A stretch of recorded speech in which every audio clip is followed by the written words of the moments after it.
Vallée du Réran, dans le sud-est de la France. Ici, d'étranges blocs de béton jalonnent le sol de ce lieu désert.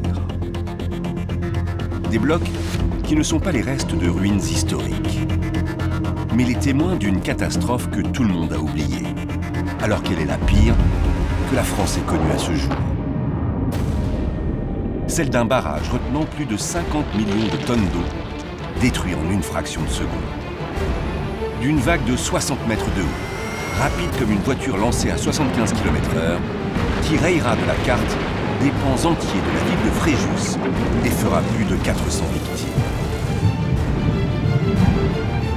Malpasset, tout le monde connaît, hein. C'est effectivement le cauchemar d'un ingénieur. Malpasset fait partie de ces catastrophes les plus destructrices. Il n'y avait plus rien. Il n'y avait plus de traces de vie. Qu'est-il arrivé ce jour du 2 décembre 1959 pour qu'une telle structure, bénéficiant des meilleures techniques de construction, connaisse un tel drame? Quels étaient les signes avant-coureurs et ceux que n'ont pas vus les experts de l'époque? C'est vraiment des roches qui ne sont pas faites pour poser un barrage dessus. Il y a trop d'eau qui s'infiltre dedans. Des résurgences apparaissent en rive droite. C'est qu'il se passe quelque chose, donc ça doit obligatoirement interpeller, on doit arrêter la mise en eau. Pour le savoir, nous sommes allés à la rencontre de géologues, d'ingénieurs. Il n'y avait aucun système d'alarme à Fréjus. Ils étaient livrés à eux-mêmes. Les dés étaient jetés, c'était trop tard. Des représentants de la société qui a construit le barrage de Malpasset. Ce qui va se passer sous l'ouvrage de Malpasset, c'est quelque chose effectivement qu'à l'époque, les ingénieurs n'avaient pas du tout imaginé. Qu'est-ce qui vous met à l'abri aujourd'hui qu'un truc que personne n'a imaginé qui s'est produit nulle part ne va pas vous arriver demain matin? Mais aussi des survivants. Je ne voyais rien, j'entendais que les cris. On ne savait pas où aller, on ne savait pas où la vague était passée. Les gens qui étaient à Fréjus le 2 décembre, aucun d'entre eux n'est sorti indemne de la catastrophe. De ce drame, tous ont tiré des leçons. Ils racontent l'histoire du barrage de Malpasset. Une catastrophe hors de contrôle.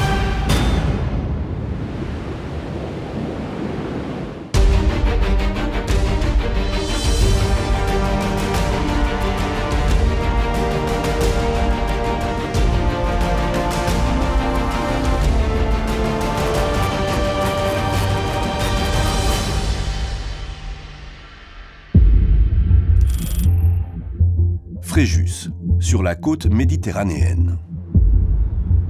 Réputée pour son passé glorieux sous l'ère romaine, la ville attire chaque année de nombreux touristes. Des touristes qui, pour certains, parcourent quelques kilomètres plus au nord, là où un spectacle de désolation se dresse à la vue des visiteurs. Ces vestiges, ici, toute la population les connaît. Si aujourd'hui ils font la curiosité des randonneurs, ils réveillent pour beaucoup le souvenir d'un traumatisme. Celui de la plus grande catastrophe civile française qui a fait 423 victimes. En cause, un barrage qui, lors de son achèvement, avait suscité autant d'attentes que de craintes. Il y a un enthousiasme par rapport à ce barrage que l'on dit qu'il va apporter encore plus la prospérité, permettre le développement de l'agriculture, le développement du tourisme. Mais les Fréjusiens le voient quand même d'un œil un petit peu inquiet. Ils ont quand même un petit peu peur d'avoir ce monstre de béton qui s'élève à quelques kilomètres finalement de chez eux. Des craintes qui vont malheureusement s'avérer fondées. Pour comprendre ce qu'il s'est passé, il faut remonter le temps et basculer une soixantaine d'années plus tôt.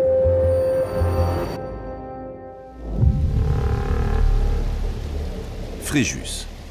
Mercredi 2 décembre 1959, il est 21 h. Depuis quelques jours, des trombes d'eau s'abattent sur la ville. Ici, comme dans toute la région du sud-est de la France, les inondations sont fréquentes. À l'époque, Jean-Paul Vieux a 20 ans. Habitant de Saint-Égulphe, la commune voisine, il dîne chez son père dans le centre-ville.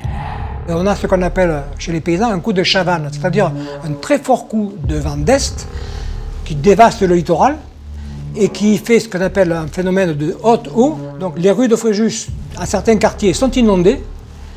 Les pêcheurs tirent les barques à terre parce qu'ils ont peur du coup de mer. Et donc toute la journée du 2 décembre est placée sous le signe de très mauvais temps. À quelques centaines de mètres de là, la caserne de Fréjus où se trouve Jackie Périmont, 19 ans à l'époque. Appelé du contingent, il se rappelle de cette fin d'année très particulière. 24 heures sur 24, il pleuvait. Après, il s'arrêtait un jour ou deux, puis ça repartait. C'était tout le temps inondé. Sous la pluie, la ville est déserte. Ce soir, plus que les autres, tout le monde est rivé devant son poste de télévision et regarde l'émission phare de l'époque. Gilles Margaritis présente en direct La Piste aux Étoiles. On était content de voir vite la piste aux étoiles, donc on mangeait très vite pour vite ne pas être en retard. Zapata, ce soir-là, avait une série de complices qui s'apprêtaient à sauter de mouton. C'est-à-dire, les complices se mettent 2 par 2, puis 3 par 3. Et puis, au moment où ils étaient 6 ou 7, alignés côte à côte, Zapata prend son élan. Et au moment où il saute, la lumière s'éteint.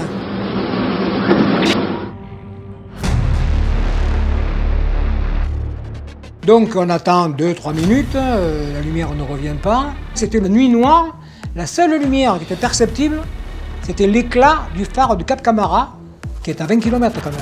Et je dis à mon père, ça doit être une coupure grave, parce qu'il n'y a plus une lumière dans toute la région. Jean-Paul Vieux et les 13 000 autres habitants de la ville ne le savent pas encore, mais à 7 km de là, une vague géante de 50 mètres de haut, soit la hauteur d'un immeuble de 15 étages, fonce en direction de la ville. Une vague créée par la rupture d'une structure colossale et réputée indestructible, le barrage de Malpasset.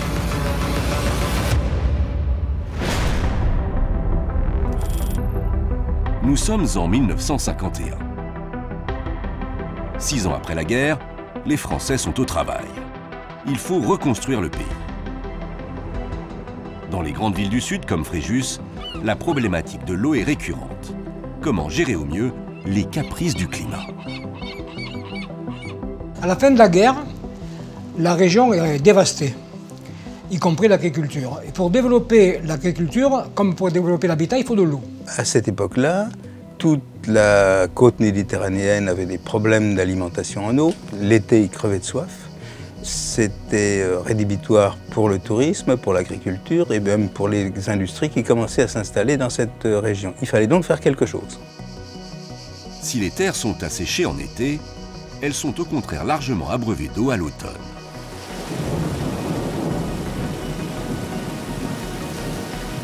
Les autorités décident assez logiquement de construire un barrage. Non pas un barrage voué à produire de l'électricité, mais un barrage qui permettra de constituer une réserve d'eau et de la distribuer harmonieusement à la population. Encore faut-il trouver le lieu idéal de son implantation. Et s'il y a bien un cours d'eau que l'on souhaite voir dompté par une telle infrastructure, c'est le Réran. En été, il peut pratiquement s'effacer sous l'effet des fortes chaleurs. Mais dès qu'arrivent les mauvais jours, le cours d'eau se transforme en un torrent incontrôlable. C'est un torrent qui a vraiment des crues extrêmement fortes, une amplitude extrêmement forte. Durant l'été, vous ne voyez pas une petite flaque d'eau et après plusieurs jours de pluie, eh bien, vous ne pouvez pas passer au passage à gué. C'est tout à fait impossible. Donc c'est quelque chose qui vraiment ratisse tout sur son passage et qui est extrêmement violent.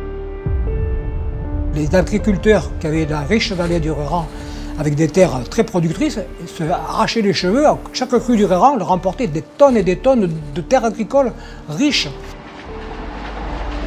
Pour apprivoiser le Réran, les autorités déterminent le lieu dit de Malpasset comme l'emplacement idéal pour le futur barrage. Situé à 16 km au nord de la ville de Fréjus, Malpasset voit couler le Réran au centre d'un vallon large de seulement 200 mètres, la taille parfaite pour construire ce genre d'édifice. Le site est choisi suite à une étude géologique. Il est positionné, on va dire, à un débouché d'une gorge assez étroite et derrière, il y a une vallée qui s'étend et qui peut retenir une étendue d'eau très très importante. C'est un des endroits effectivement où la rivière est la plus resserrée.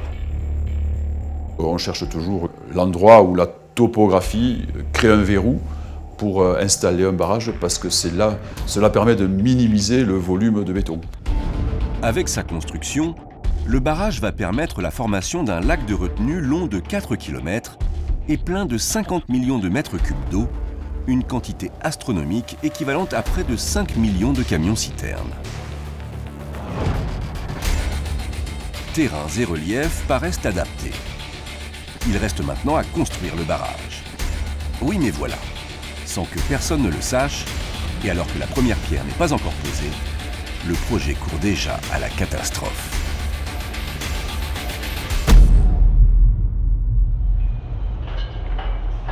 Avril 1952. Le chantier du barrage de Malpasset débute. Ce n'est pas un barrage comme les autres que l'on construit. La société Coyne et Bellier, responsable de sa mise en œuvre, a opté pour un nouveau type de barrage.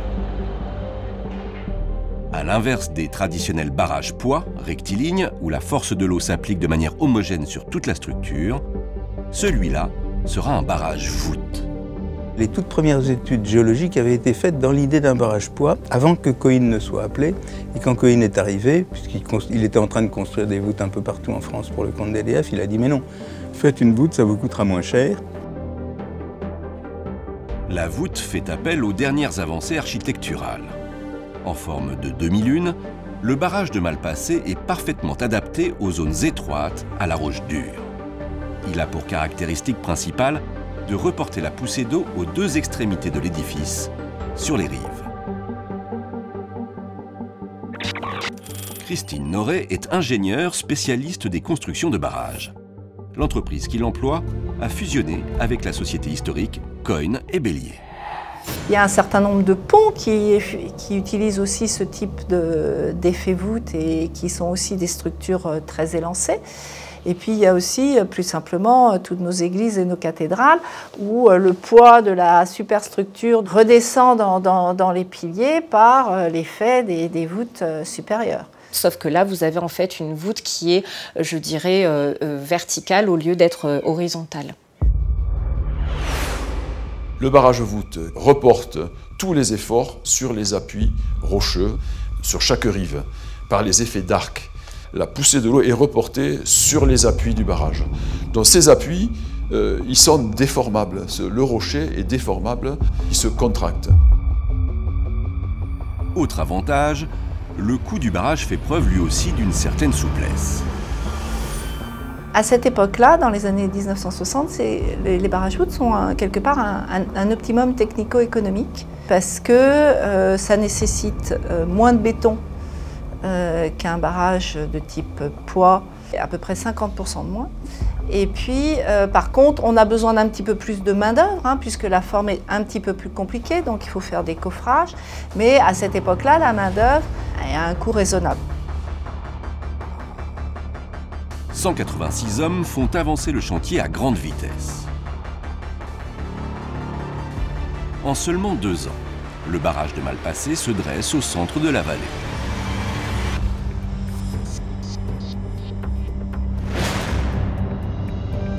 Ses dimensions, 60 mètres de hauteur par 220 mètres de longueur. Un mur plus grand que l'Arc de Triomphe, aussi long qu'une rame de TGV. Très esthétique, son épaisseur de base est de 6,50 m et se termine en crête à 1,50 m, ce qui en fait le barrage le plus mince d'Europe. Il est solidement ancré dans le sol par des fondations profondes de 10 à 15 mètres et fixé à la vallée sur son flanc gauche par une sorte d'agrafe en béton appelée culée. Le barrage est également doté d'une vanne de délestage située tout en bas de la structure, près du sol, qui permet de contrôler le niveau du lac en rejetant à volonté l'eau qu'il contient. Et voici le résultat. C'est un barrage très élégant en général Et celui-là en particulier était particulièrement élégant parce que c'était une voûte mince avec quelques mètres de béton qui était une réussite architecturale. La voûte est quasiment indestructible, à condition que les appuis tiennent bon. Il y a une condition sine qua non, c'est d'avoir de bons appuis. Et c'est justement ce qui va poser problème. Derrière les apparences, le barrage est un colosse aux pieds d'argile et ses bâtisseurs vont le découvrir bien trop tard. Novembre 1959, 10 jours avant la catastrophe. Après la sécheresse de l'été, les pluies de l'automne. Sauf que cette année, elles sont particulièrement intensives. À l'automne 59, il y a un épisode pluvieux extrêmement important, le fameux coup de Chavannes.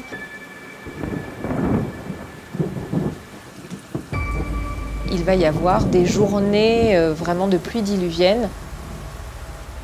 Et il faut imaginer tout le bassin versant qui va venir décharger toutes les eaux torrentielles dans le lac de retenue. Au barrage, ces fortes précipitations augmentent la vigilance du personnel. Tout est contrôlé. L'élasticité du béton, la pression sur les appuis. Soudain, la roche, jusque-là restée muette, se met à parler. Des suintements d'eau sont repérés le long des roches jouxtant le barrage. Dans le jargon, on les appelle des résurgences. Et elles sont présentes sur les deux rives. Quelle est l'origine de ces résurgences? Les experts de l'époque n'en ont pas la moindre idée. À ce moment-là, on ne peut pas dire il est en train de se passer quelque chose. Est-ce que ces résurgences sont directement à mettre en lien avec la retenue ou simplement avec une nappe phréatique qui est dans le rocher? On ne peut pas le dire. Avec les connaissances actuelles, une résurgence sur un barrage en cours de remplissage, on arrête le remplissage, on stoppe le remplissage immédiatement et on observe ce qui se passe, voire on baisse le plan d'eau. En utilisant la fameuse vanne située en bas du barrage, il est possible en effet d'arrêter le remplissage. Pour contrôler le niveau d'eau pendant le remplissage, de quoi dispose-t-on? On dispose d'une vidange de fond, donc un gros robinet, qui est capable d'évacuer jusqu'à 50 mètres cubes seconde, je crois, enfin, à peu près autant que ce qui rentre. On peut donc pratiquement arrêter la montée du plan d'eau au moins équilibré. 50 mètres cubes par seconde, soit environ une piscine olympique par minute. Cette solution pourrait permettre d'éviter le pire, mais elle est immédiatement bloquée par la présence d'une autre structure. À 900 mètres en aval du barrage, un chantier de grande ampleur est à l'œuvre depuis 2 mois. Celui de l'autoroute A8, qui relie Aix-en-Provence à la Côte d'Azur. Ouvrir la vanne risquerait de compromettre les travaux du pont de l'autoroute qui enjambe le Réran. Les responsables du génie rural l'ont demandé aux gens de l'autoroute, qui étaient les ponts et chaussées. On va ouvrir les vannes, attention. Ah non, non, non, il n'en est pas question, on a notre chantier, donc c'est les ponts et chaussées qui ont gagné, donc on n'a pas ouvert les vannes. Une situation bloquée aux conséquences terribles. Car en réalité, le barrage n'a jamais été testé à plein. Impossible donc de savoir s'il est capable de résister à la pression de l'eau qu'il retient.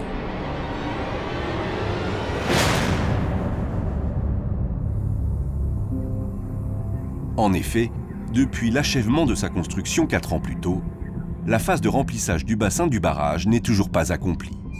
Elle est pourtant capitale pour les ingénieurs. Le premier remplissage, c'est comme le rodage d'une voiture. Il s'agit de vérifier que tout se passe bien. Chaque barrage est unique, chaque barrage est un prototype. La phase de premier remplissage est une phase cruciale, puisque c'est la première fois où on va vérifier qu'il a été bien construit. C'est un test en vraie grandeur. De quelle manière se comporte le béton? Les appuis, de part et d'autre du barrage, sont-ils suffisamment solides? Des questions qui ne trouvent pour l'heure aucune réponse. À mal passé, le remplissage il va être laborieux. Il va être laborieux, mais il va durer 4 ans. C'est totalement anormal. 4 ans, c'est 4 fois plus que d'habitude. Et pour les 13 000 habitants de Fréjus, c'est une source constante d'inquiétude. Ils le savent, en cas de problème au barrage, ils sont directement exposés. Dans les conversations, les gens disaient quelquefois, ce barrage, pourquoi il n'est pas plein, pourquoi ils ne le remplissent pas, ils n'ont pas confiance, s'ils ne le prouvent pas, le test, c'est qu'ils ne sont pas sûrs qu'il est assez résistant. Il y avait cet état d'esprit.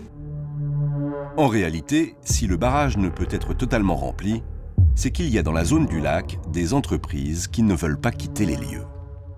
Dans la vallée du Reyran, il y a quand même plusieurs sites d'exploitation et la construction du barrage, certes, s'élève, mais c'est surtout le remplissage du lac de retenue qui se situe en arrière qui menace certaines installations. Un site en particulier pose problème. Les mines du Garot, situées à 4 km au nord du futur lac de retenue. Elles seraient directement impactées par la montée de l'eau, car situé 10 mètres sous le niveau maximal de remplissage du lac. Comme son exploitant refuse de partir, le lac ne peut être rempli que partiellement, jusqu'à 49 mètres au lieu de 60. Insuffisant pour réaliser pleinement le test. Il restait encore 7 ou 8 mètres à remplir, c'est-à-dire plus de 10%. Alors il faut savoir que quand il manque 10% d'eau en hauteur, il manque 30% en force. Donc, en effet, ce barrage, il était très très loin de la charge pour laquelle il avait été conçu. Impossible de connaître réellement les forces et les faiblesses de l'édifice, et ce malgré les premières réactions de la structure. Poussé par le poids du lac, rempli à 90%, l'édifice s'est étiré vers l'aval, c'est-à-dire vers la partie sèche. En juillet 1959, les mesures montrent effectivement des déplacements de l'ordre de 15 mm en pied du barrage. Ce n'est pas significatif d'un danger. On va avoir des déformations en contraction où le volume va bouger un petit peu, mais on reste en déformation élastique. C'est la respiration, finalement, de l'ouvrage liée aux variations des sollicitations. Jusque-là, rien d'anormal donc. Le barrage pourrait rester dans cet état encore longtemps. Mais alors que la situation est comme paralysée, un élément va tout précipiter et révéler au grand jour ce que les ingénieurs n'avaient pas vu. Retour le 2 décembre 1959, il est 16 h. Avec les fortes précipitations de ces derniers jours, le lac de retenue se remplit à vitesse grand V. Les fameuses mines du Garot ne sont plus à l'abri. Le barrage se remplit, à tel point qu'il échappe totalement au contrôle de l'évacuation d'eau. C'est-à-dire que le bassin versant se remplit tellement vite qu'on ne peut plus empêcher le noyage de la mine. En 4 jours, du 28 novembre au 1er décembre, il est tombé près de 250 mm d'eau, soit le tiers de ce qu'il pleut en un an. À cette allure, l'eau atteindra bientôt la hauteur maximale du barrage, 60 mètres. Pour la toute première fois, les rives vont supporter la pleine puissance du lac sans aucun contrôle préalable. Un lac lourd de 50 millions de tonnes d'eau, le poids de 5000 cathédrales. On atteint quasiment la cote 100, donc la cote vraiment, on a peur en fait que l'eau bascule par le déversoir et il faut prendre une décision. Devant l'urgence de la situation, toute l'attention est naturellement portée sur le mur du barrage. Or, le principal danger ne se trouve pas ici, mais à quelques dizaines de mètres sous l'ensemble de la structure. Ce qu'on n'imagine pas à cette époque-là, c'est ce qui va se passer sous l'ouvrage de Malpasset, qui est quelque chose qui est assez particulier. La situation est en réalité catastrophique. Sous le barrage, alors que les experts de l'époque le croient solide, le gneiss, cette roche qui compose l'essentiel du sous-sol de Malpasset, est en réalité fragmenté par des failles interstitielles. Des failles qui rendent le sous-sol perméable s'il doit supporter une trop grande quantité d'eau. Le barrage est donc installé sur un sol qui menace à tout moment de céder. Parmi la structure de la roche en rive gauche, on a ce qu'on appelle une foliation, c'est-à-dire c'est un peu comme les pages d'un livre, si vous voulez, dans un volume. Il y a une direction qui va faciliter la pénétration de l'eau. Cette roche a les plus mauvaises caractéristiques de résistance de tout ce qu'on peut trouver comme fondation de barrage. C'est vraiment des roches qui ne sont pas faites pour poser un barrage dessus. Il y a trop d'eau qui s'infiltre dedans, quoi. C'était une catastrophe de construire un barrage sur une roche comme ça, extrêmement perméable, de par la fracturation, la fragilité de cette fondation. Gilbert Castagnier est géologue. Il a expertisé de nombreuses fondations de barrages.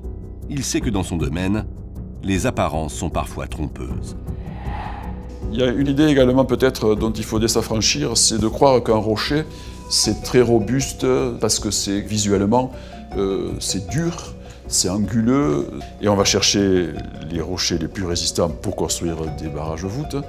Mais quand on regarde ce rocher au microscope, ce rocher, il a des discontinuités, de la porosité, donc des micro-trous qu'on ne voit qu'au microscope, des axes, des failles qui l'affaiblissent. À ça, on rajoute la tectonique, les contraintes qui ont agi sur ces roches au moment de leur formation. Et vous voyez que presque vous pouvez par endroits les prendre dans la main, ces roches, et c'est extrêmement friable. Alors vous avez des parties extrêmement dures et vous avez des parties extrêmement friables. Et les parties friables sont très très présentes à l'endroit où a été construit cet édifice. Le barrage est donc édifié à cet endroit sans conscience du danger. Et comme si son triste sort était déjà tracé, les expertises réalisées ont suffi à valider l'ouvrage, qui n'a pas eu besoin d'homologation supplémentaire. Car le barrage est destiné au seul usage de la retenue d'eau. La loi à l'époque n'impose pas pour ces ouvrages qui ne sont pas destinés à fournir de l'énergie, de l'électricité en particulier, de faire voir et valider leur projet par la commission des grands barrages.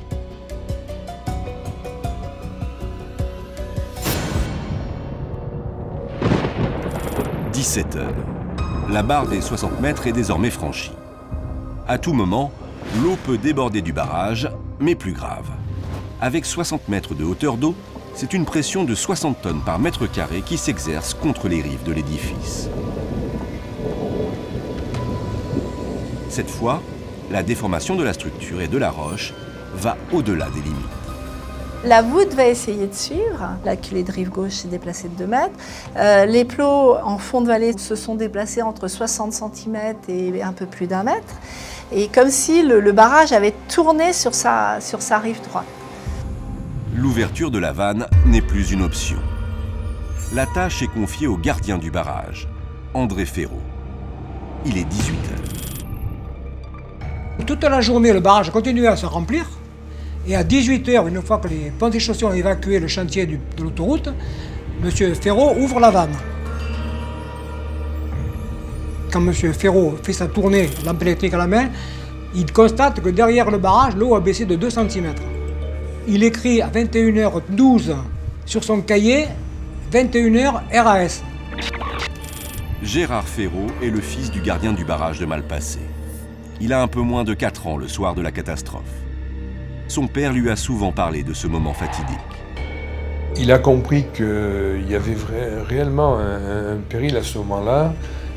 En tout cas, dans l'ouvrage, le barrage en pleine charge était à 50 millions de mètres cubes d'eau. Imaginez le temps qu'il faut pour délester un ouvrage de la sorte. Le gardien le sait bien. Malgré ses 100 000 mètres cubes d'eau par heure, le débit de la vanne n'est pas suffisant. Pour baisser efficacement le niveau d'eau, elle devrait lâcher le triple, soit 300 000 mètres cubes d'eau par heure. Tout ça, c'était vraiment une accumulation de paramètres défavorables qui fait qu'on est en droit de s'interroger si ce barrage-là n'a pas joué de malchance complète. C'est l'accumulation de paramètres défavorables concentrés en un seul endroit, c'est assez étonnant. Malgré ses ultimes efforts, le barrage n'est plus assez robuste pour supporter le poids de l'eau. Donc le barrage va essayer de se raccrocher autant qu'il peut à la culée. Le barrage a essayé de continuer à s'adapter pour essayer de résister toujours à cette force de l'eau, jusqu'au moment où là, on a dépassé les limites effectivement que pouvait supporter le béton. Et à 21h13, l'inévitable se produit.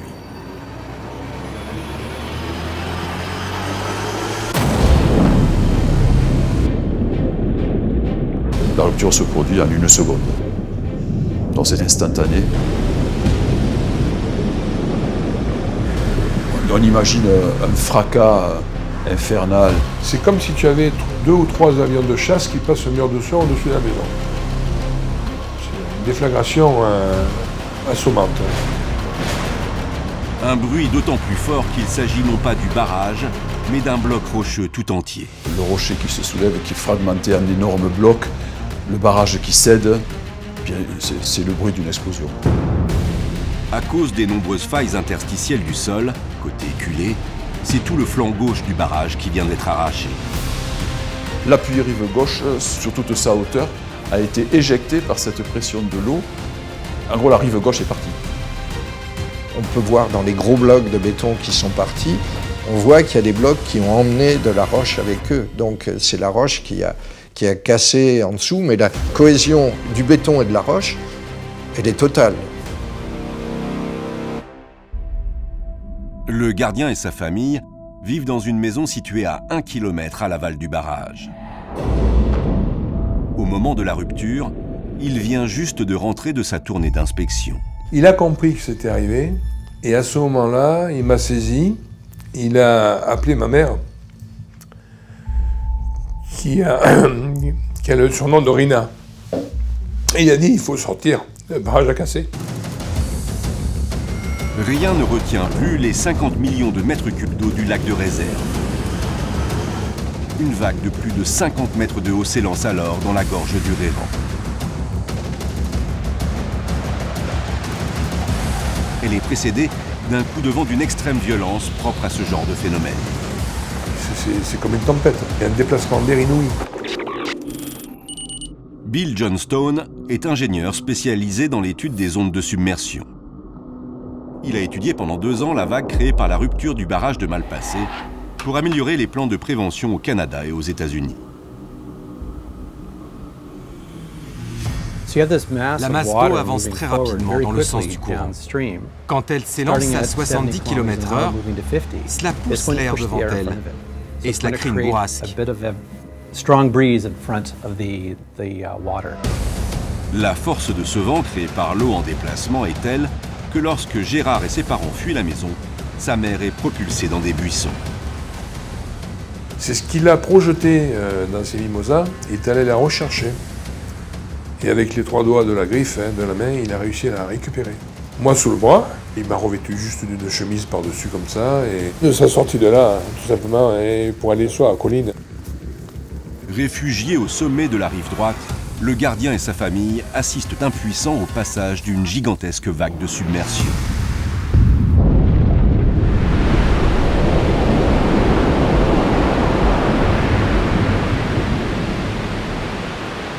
Au départ, la vague fait 50 mètres de haut. C'est l'équivalent d'un tsunami. On se souvient du tsunami de Tohoku au Japon en 2011. Ici, on est dans la même catégorie. La vague de submersion de Malpasset est terriblement destructrice. Le débit est colossal puisqu'il est en pointe a été d'environ 30 000 mètres cubes. C'est entre 15 et 30 fois le débit du Rhône. L'eau, c'est quelque chose vraiment qui a une force dont on n'a pas conscience. Vraiment dont on n'a pas conscience. L'énergie qui est là-dedans est considérable. Rien n'est capable de résister. Dans sa course, le tsunami terrestre emporte des pans entiers de la voûte du barrage qui vient de se désintégrer. Des blocs de béton de plus de 1000 tonnes sont alors charriés dans le lit du Réran. Il y a la poussée d'Archimède qui l'a déjà soulevé. Ensuite, il y a la force du courant qui est gigantesque. Plus de 50 millions de mètres cubes d'eau, ça fait quand même plus de 50 millions de tonnes qui poussent derrière ces blocs. La vitesse de la vague à la rupture du barrage est estimée entre 50 et 75 km/h.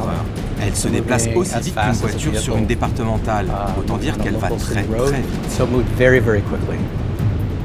À l'aval du barrage, la gorge forme un S. l'immense vague s'y engouffre et vient heurter de plein fouet la colline rocheuse. Elle repart perpendiculairement, elle va rebondir dans l'autre. Là, il y a eu 2 zones de perte de charge très fortes où la pression s'est abaissée d'un seul coup. Et là, vous retrouvez des blocs énormes. La vague géante poursuit sa progression. Elle mesure alors 30 mètres de haut, soit environ la hauteur d'un immeuble de 8 étages, et se déplace à plus de 50 km/h. Quelques instants après la rupture du barrage, elle vient engloutir les baraquements des ouvriers de l'autoroute, situés juste en dessous, dans le lit du Reyran.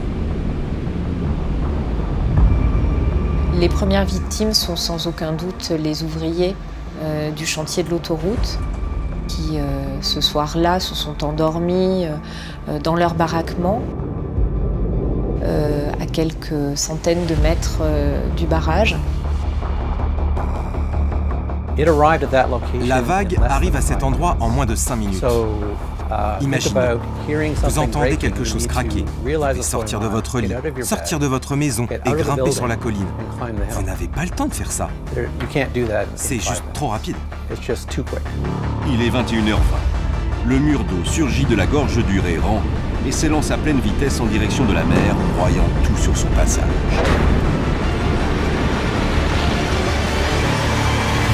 Sur son trajet, il y a la plaine agricole de l'Argent, où les familles de fermiers et leurs employés ignorent tout de l'imminence du cataclysme. Il n'existe pas de moyen de prévenir les gens, et l'eau avance si vite qu'ils n'ont pas le temps de réagir. Les fermes sont vraiment au milieu de vastes champs de pêche, de vignes, donc il n'y a pas d'endroit pour se réfugier.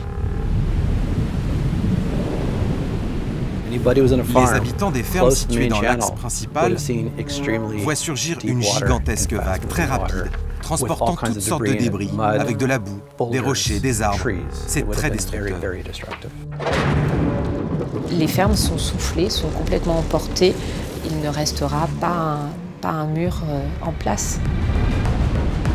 Après avoir ravagé la plaine, la vague géante poursuit sa route inarrêtable. Elle mesure encore plus de 12 mètres de haut et file droit vers Fréjus, menaçant directement les 13 000 habitants de la ville.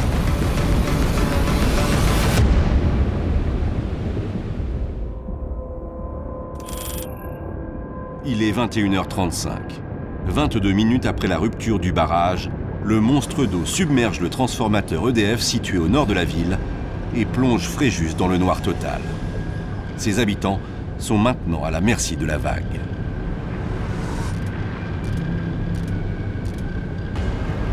À un moment, on a entendu des motos qui passaient à toute vitesse devant la maison. On était à 7-8 mètres de la maison, qui criaient « Le barrage a cassé, le barrage a pété, montez sur les collines, fuyez, fuyez la maison ». À l'entrée nord de la ville, la vague est ralentie par les talus de la voie ferrée et de la Nationale 7. Mais la pression est telle qu'elle passe par-dessus et reprend sa course. Au fil de sa progression depuis le barrage de Malpasset, 10 km plus haut, la vague a changé d'aspect et devient encore plus meurtrière. Elle mesure encore à ce stade près de 10 mètres de haut, soit à la hauteur d'un immeuble de 3 étages.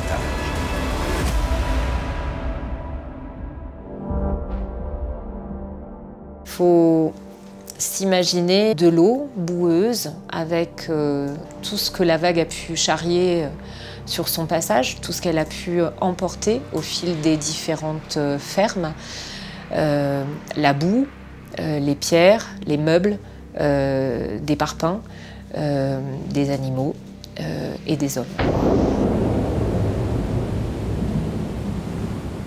À ce moment-là, la vague est encore très bruyante car elle se déplace encore à toute vitesse en emportant des débris et des matériaux. Tout cela fait du bruit et les gens l'entendent clairement arriver. Ce vacarme, c'est ce qui réveille Nicole Fidon ce soir-là. Âgée de 5 ans et demi, elle vit avec sa famille dans une petite maison de plein pied. On a entendu un grand bruit et mon père a dit « ça y est, le barrage a craqué ». Il y avait de l'eau qui rentrait L'eau s'infiltre partout, hein, et elle est rentrée, et puis dès que mon père a ouvert la porte, il a bien fallu ouvrir la porte pour sortir, et ben l'eau, elle a commencé à monter, et mon père, il dit, il faut vite monter, parce que l'eau, elle monte, elle monte. On avait une lampe torche, et on s'est retrouvés dans la rue pour monter sur la petite colline en pyjama. Le torrent destructeur bute sur les arènes et les contourne pour s'engouffrer dans l'avenue de Verdun. La vague se retrouve canalisée entre les maisons et les immeubles qui bordent l'avenue. Elle redouble d'intensité et éventre tous les rez-de-chaussée des bâtiments. À cet endroit, les gens qui vivent au rez-de-chaussée n'ont pas le temps de monter se mettre à l'abri. Ils se retrouvent prisonniers et sont noyés, alors qu'au premier étage, les gens survivent. Un peu plus loin, la gare est totalement submergée par les flots. Seul le centre historique de la ville est épargné, et cela ne doit rien au hasard. Pour construire la ville, les ingénieurs romains ont choisi le point le plus haut au-dessus du Rérand, où il y avait des inondations chaque année. C'était logique. Donc, on peut dire que cette décision prise il y a 2000 ans d'implanter la ville en hauteur a permis de sauver des vies à Fréjus.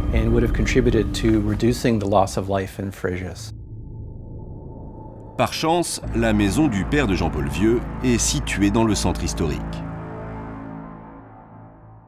Mon père, officier de police judiciaire, prend sa veste, je descends avec lui, il me dit on va voir.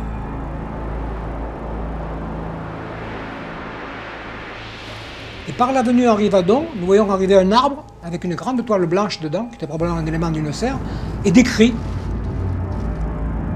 Alors j'ai essayé de m'avancer pour aller vers l'avenue Verdun où habitait notre famille, des membres de notre famille, je n'ai pas pu. Au bout de 15 à 20 mètres dans cette avenue de Verdun, où vous n'y voyez rien, il y avait de la boue partout, j'ai glissé, je suis tombé dans un trou. Totalement désorientés, progressant dans l'eau glacée et la nuit noire, ceux qui ont pu s'échapper de leur maison tentent maintenant de se mettre à l'abri, en hauteur, par tous les moyens. On est monté sur le toit, c'est l'échelle qui nous a sauvés. Parce que cette échelle-là, mon père, la veille, il avait dit « Oh là là, le voisin, il n'a pas rangé l'échelle dans la remise. » Il avait râlé à cause de ça. Et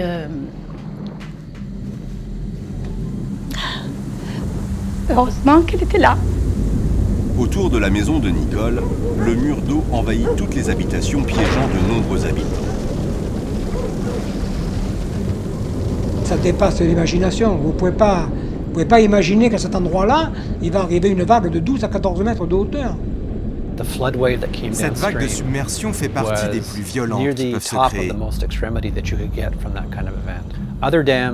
Avec les autres types de barrages, comme ceux en remblai, s'il y a une rupture, une brèche se crée. Et l'eau commence par s'écouler lentement, puis le débit augmente. Dans le cas de Malpasset, à cause de sa forme de voûte, le barrage s'est rompu d'un coup. Et donc l'inondation a été très destructrice. Je dirais que c'est ça, la particularité du drame de Malpasset.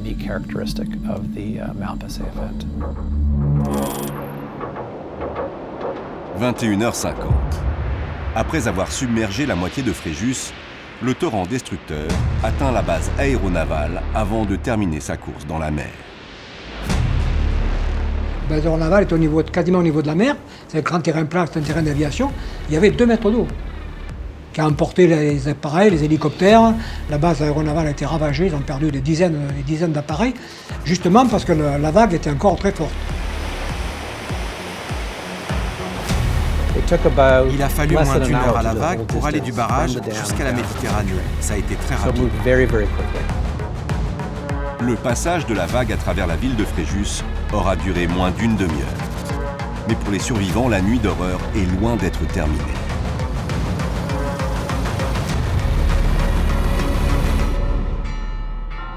À 22h15, le tocsin résonne. Sur les toits et les collines environnantes, de nombreux rescapés attendent vainement qu'on leur vienne en aide.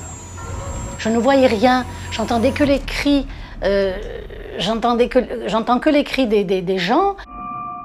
Venez nous sauver, venez nous chercher. Mais nous, on ne savait pas où aller, on ne savait pas où la vague était passée. Sans électricité ni route praticable, les secours sont impuissants. Pendant la nuit, seuls quelques sauvetages ont lieu, comme l'on peut voir sur ces rares clichés pris par Jean-Paul Vieux. Les pompiers eux-mêmes ne savaient pas par où commencer le travail et les recherches. Bon, ils ont mis à l'eau un 2 Zodiac, mais que faire? Et puis au fur et à mesure, les cris, on en entendait moins. Et après, ça a été le silence complet. Le silence après la vague. Il n'y avait rien. Il n'y avait pas d'avion, pas de voiture, il n'y avait pas de moto.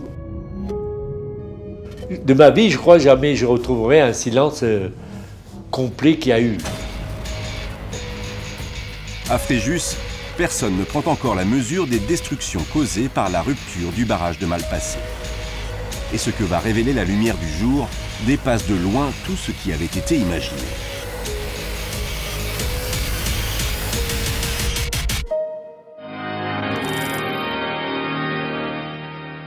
Voici les dernières images qui nous parviennent de Fréjus. Dès le lendemain, la France entière découvre l'ampleur de la catastrophe.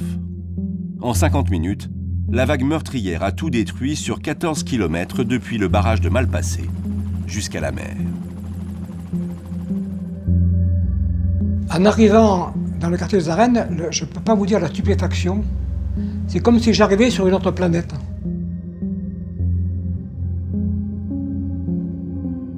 Là où la veille, il y avait des maisons, des commerces, des stations-service, des gens qui habitaient là, c'était la surface de la Lune. Il n'y avait plus rien. Il n'y avait plus de traces de vie.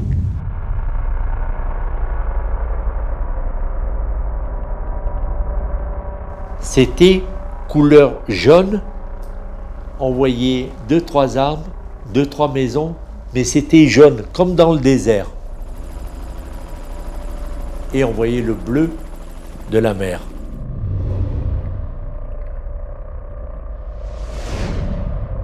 Jackie et ses compagnons de garnison sont réquisitionnés pour déblayer la ville.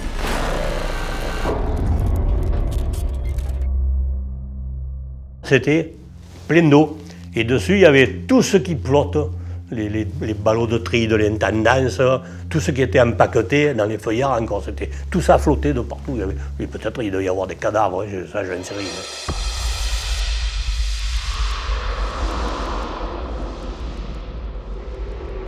Sous le pont du chemin de fer, il y avait des voitures coincées. C'était des gens qui étaient sortis du cinéma. Ils sont passés au 10e de seconde qu'il ne fallait pas passer. Les maisons de l'avenue de Verdun sont éventrées. Les canalisations, les réseaux de distribution d'eau potable et d'électricité sont totalement détruits. À l'intérieur de la gare, la voie ferrée a été tordue comme un serpentin sur 600 mètres. Une partie a été arrachée, a été emportée, mais dans la plaine de l'Argent, pendant plusieurs semaines, on a pu voir et photographier une voie ferrée tordue comme un serpentin. Sur la voie ferrée, il n'y a qu'une chose qui a résisté, c'est la cabine d'aiguillage, parce qu'il n'y a pas eu d'arbre ou quelque chose qu'il avait emporté. C'est tout ce qui est resté. En se retirant, l'eau de la vague de submersion a laissé derrière elle une couche de boue limoneuse de plus de 50 cm. Toute la zone était recouverte de boue. Elle était si molle que ça ralentissait les secours et les empêchait d'intervenir. Il y avait des milliers de tonnes de boue, c'était très difficile de découvrir des corps, parce que c'était des véritables momies pétrifiées. Les gens étaient dans des linceuls de boue, c'est épouvantable. Cette boue, qui recouvre entièrement la ville de Fréjus, a été charriée par la vague depuis la plaine agricole, où la terre a été décapée jusqu'à la roche. Comme l'on peut toujours voir aujourd'hui autour de cette ferme, située au nord-est de Fréjus. Le niveau du sol est descendu de 12 mètres, si bien qu'aujourd'hui, on aperçoit le vestige de cette maison sinistrée comme un îlot, comme un phare sur un rocher, alors qu'en fait, elle était de plein pied avec la terre agricole. Alors que militaires et sauveteurs s'activent pour porter secours aux habitants et rétablir les accès de la ville de Fréjus, les découvertes macabres s'accumulent. Le bilan s'annonce très lourd.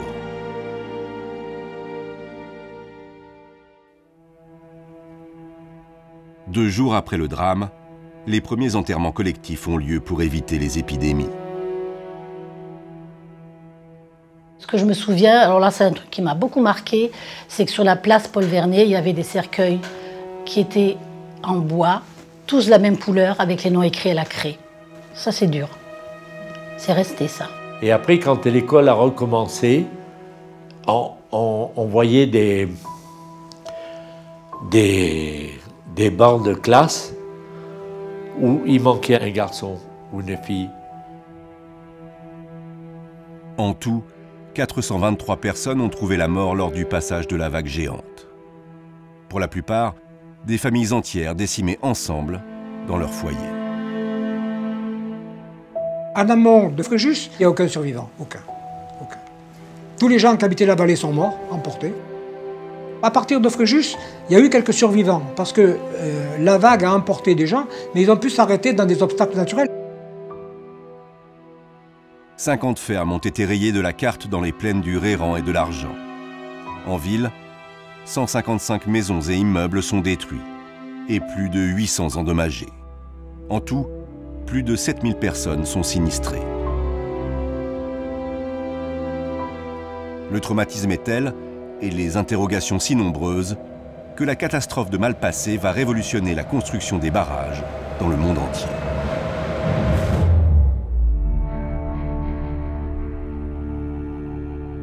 En France, la tragédie crée un élan de solidarité nationale et tout le monde se pose la même question. Comment un barrage construit selon une technique réputée infaillible a-t-il pu se rompre aussi brutalement? Mais les premiers à vouloir découvrir les raisons de cette catastrophe sont les ingénieurs. On a dit il faut qu'on comprenne, parce qu'il y avait quelques dizaines de barrages qui avaient moins de 5 ans et quelques-uns qui étaient en construction. Il y a quelques barrages qui ont été vidés. Il y a des maîtres d'ouvrage qui ont dit non, pas question, allez hop, on vide. Donc il y avait véritablement une urgence. La rupture du barrage de Malpasset aura des conséquences majeures. C'est presque la naissance d'une nouvelle discipline qu'on a appelée la mécanique des roches. On a mis au point des méthodes pour mesurer les qualités des roches en place, à l'intérieur, si vous voulez, pendant les reconnaissances, donc pour avoir plus de précision. Et les normes de sécurité entourant la construction de barrages ont été révolutionnées. L'administration a mis en place, a créé ce qu'on appelle, en 1965, le comité technique permanent des barrages. Tout projet de barrage doit présenter un chapitre géologie qui décrit toutes les reconnaissances et la découpe géologique et toutes les faiblesses et les forces de la fondation. Pour éviter que les pressions ne s'accumulent dans les sous-sols, les barrages voûtes sont dotés de drainage, c'est-à-dire des forages pour retirer l'eau des fondations. Et dans le monde entier, dans les années qui ont suivi, on a équipé les appuis de voûtes avec des systèmes de drainage. Moi, comment je l'interprète ça? Tous les propriétaires de barrages se sont dit « j'ai de la chance que ça soit arrivé chez eux et pas chez moi, parce que moi non plus, je n'y avais pas pensé ». Mais le plus important, la loi impose maintenant pour tout barrage un plan particulier de prévention. Il n'y avait aucun système d'alarme à Fréjus, aucun moyen de prévenir la population de la vallée. Ils étaient livrés à eux-mêmes. Ça, c'est parce qu'à l'époque, il n'existait rien pour déclencher une évacuation. Aujourd'hui, les propriétaires de barrages ont l'obligation de prévoir un plan d'alerte pour les habitants par le biais de la police ou des autorités.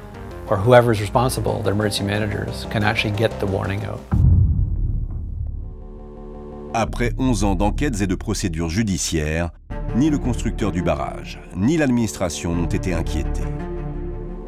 Les connaissances de l'époque étaient insuffisantes pour affirmer qu'une faute avait été commise.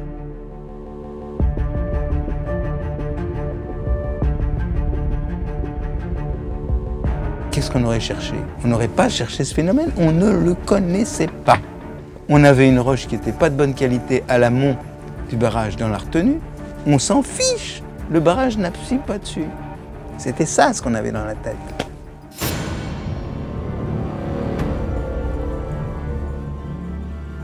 La rupture du barrage de Malpasset reste encore à ce jour la plus grande catastrophe civile survenue en France depuis le début du XXe siècle. Les gens qui étaient à Fréjus le 2 décembre, aucun d'entre eux n'est sorti indemne de la catastrophe. Les gens de ma génération portent, 60 ans après encore, le deuil de cette catastrophe, parce qu'on ne peut pas oublier.